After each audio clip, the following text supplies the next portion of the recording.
Bonjour,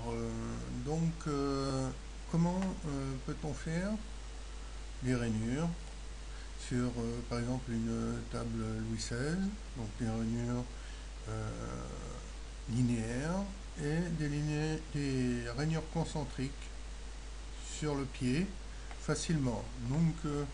La meilleure technique qui pourrait être utilisée, c'est la technique du T-loop pour faire les rainures. On va voir comment on peut faire ça, hein, voilà. Bon, nous allons voir comment on va faire une petite loupe pour faire un pied, avec des rainures. Nous supprimons le cube par défaut dans Blender. Nous passons en vue de dessus pour mieux voir. Nous ajoutons un cercle, puis nous laissons les valeurs par défaut. Nous allons passer en mode Edit, nous repassons en vue de face et nous allons faire une extrude en appuyant sur E pour extruder le pied vers le bas. On contraint l'axe en appuyant sur Z pour l'axe Z. Voilà. Vous pouvez faire ça avec plus de précision. Ensuite, nous réduisons la section du pied à la base pour qu'il soit légèrement conique, comme vous voulez. Une fois qu'on a fait ça, maintenant, on repasse en vue de dessus et nous allons tout désélectionner. Nous appuyons sur C pour sélectionner ces trois vertices et ces trois là. OK. On appuie sur échappe, on appuie sur W pour le menu spécial et on clique sur inverse sélection, select inverse.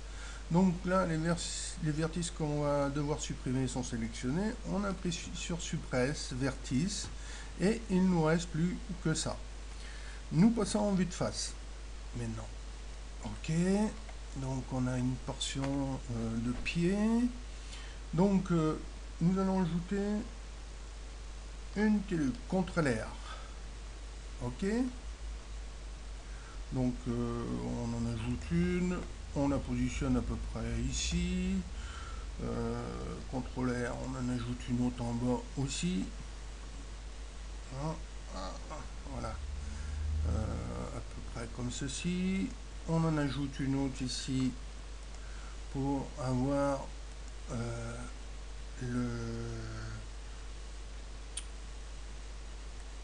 ici. Alors on ajoute une T-loop. Là, on l'approche ici, à peu près comme ceci. Une autre en bas.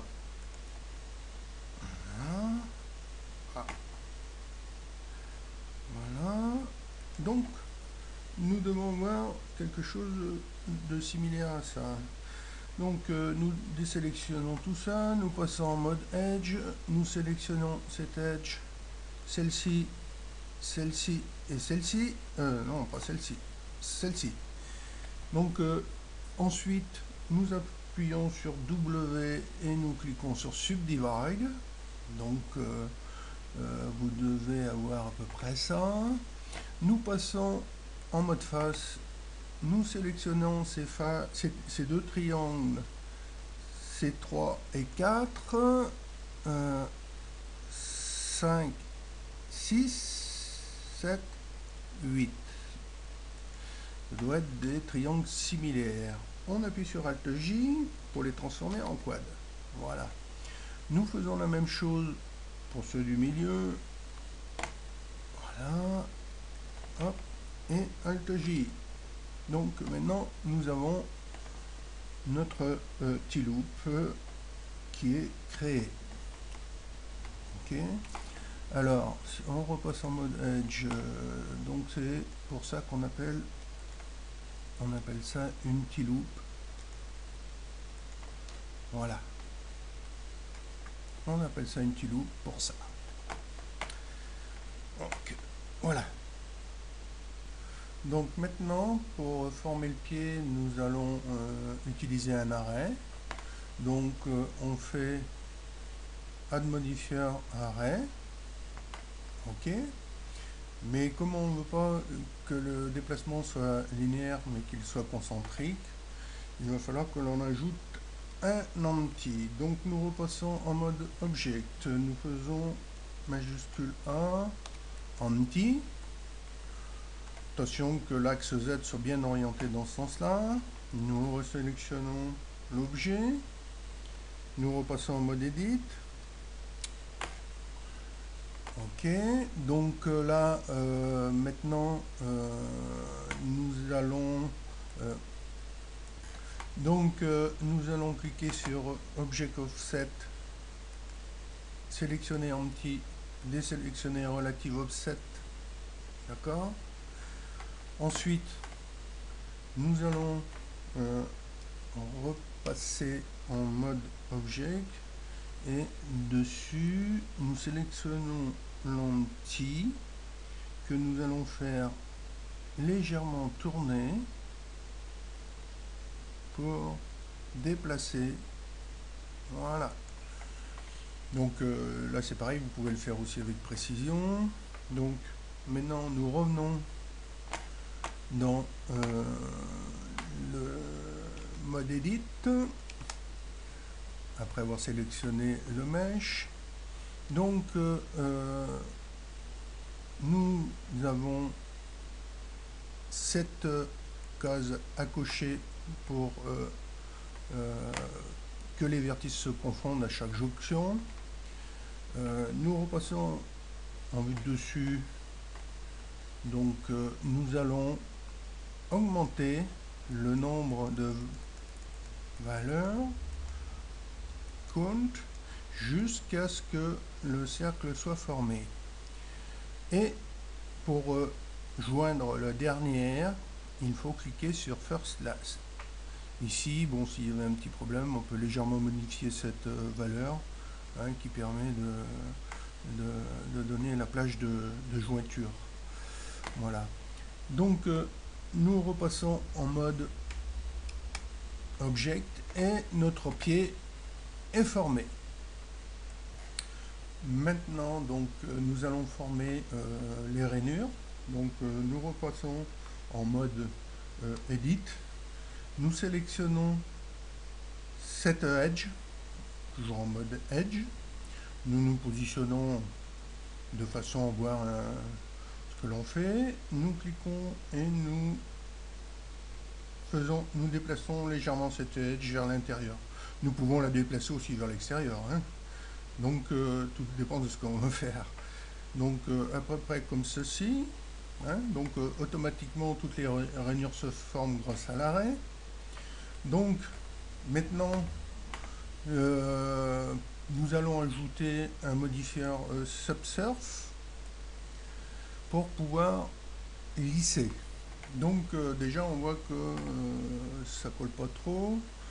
Nous passons en mode object, nous mettons un petit peu de smooth, nous revenons, alors vous voyez là il y a un petit problème. Bon. Nous allons rajouter, nous voyons que c'est pas très bien formé, donc on va rajouter une cut loop ici, d'accord, pour, vous voyez, que ça se forme un peu mieux. Donc on fait la même chose en bas. Donc vous pouvez en ajouter autant que vous voulez, suivant le besoin, pas trop quand même, jusqu'à ce que ce soit acceptable. Voilà. Donc ici, on peut toujours réajuster au besoin la profondeur. Donc on peut l'adapter. Ah non, CTRL Z. Non, c'est pas. Vous sélectionnez la T-loop. Alt majuscule A. Donc on sélectionne la T-loop entière. Donc nous allons voir un peu ce qu'on peut améliorer. Hein, c'est pas... Voilà. Après, bon... Donc, pour que ce soit encore mieux formé, nous allons ajouter autour une crise. Donc, pour les crises, on clique sur N. Donc, les crises, elles sont là. Crise, crise, crise. Voilà, mine crise. Donc, nous sélectionnons cette edge loop ici et celle-ci. Ça va nous permettre de durcir les arrêts en modifiant la valeur de crise. Voilà. Donc vous remarquez que ça change de couleur. Donc ici, donc là c'est déjà mieux. Hein. Ok. Voilà. Donc maintenant notre pied est formé.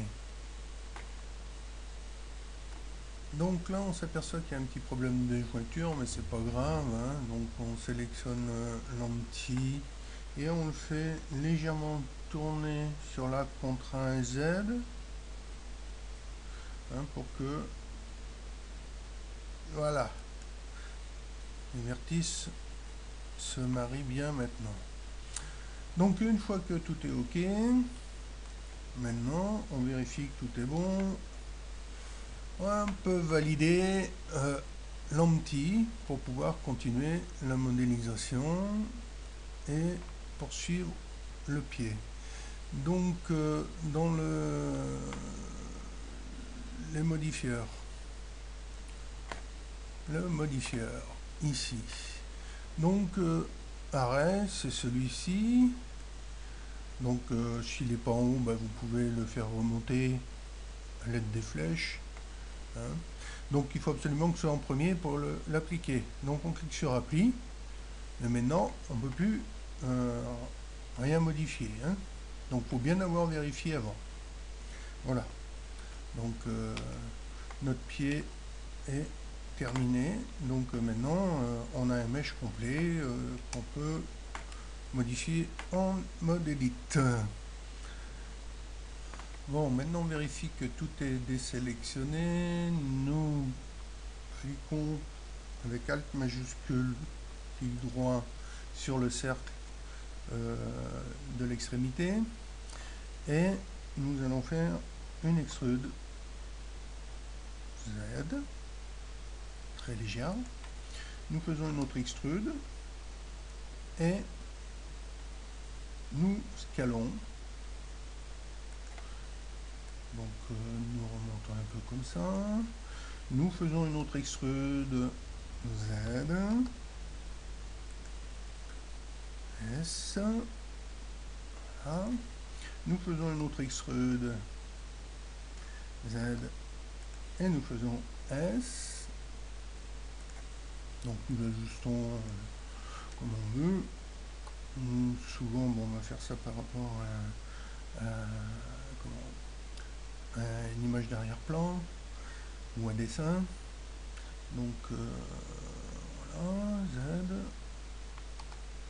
ok, et S.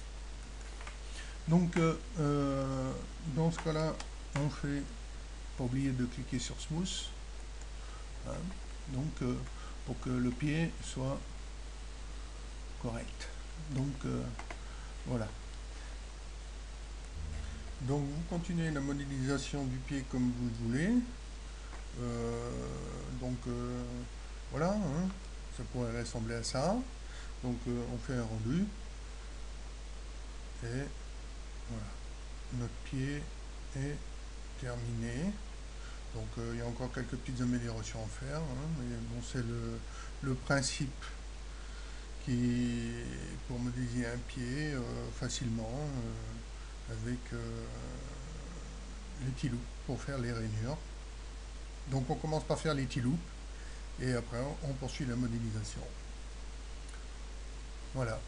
Bon, j'espère que ce tutoriel vous a été utile et merci de l'avoir visionné et à bientôt.